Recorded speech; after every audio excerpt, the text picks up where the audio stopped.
One thing I noticed that Katy Perry did a lot in that interview is she kept referring to herself as like an alpha female. I'm always skeptical of people, and men or women. I think men do this more than women, but I think it's just as sketchy when women do this.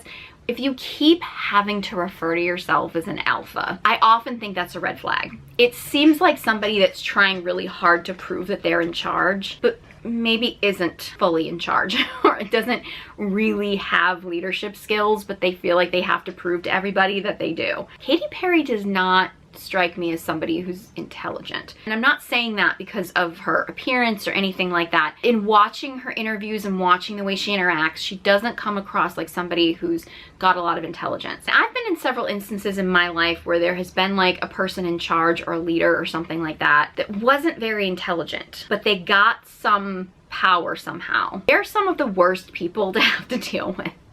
Like when you have somebody who's not very intelligent, but they get a certain sense of power so that they're in charge of you, that can oftentimes be a miserable situation to be in. And that's like not even like from a romantic perspective, that's just like in life. And I honestly think this goes for men or women. So when I see someone who doesn't come across like they're very intelligent, and then they talk about how the people can't handle when they're the boss and they're in charge. In this case, it being a woman, maybe there are people that just don't want to believe that she can be a leader and be in charge because she's a woman. But, you know, as someone who doesn't have a problem with women being in leadership positions or things like that, I can tell you that somebody who's not intelligent, man or woman, who gets a little bit of power and decides that they're going to take charge and be in charge and things like that, that can sometimes be a really uncomfortable situation.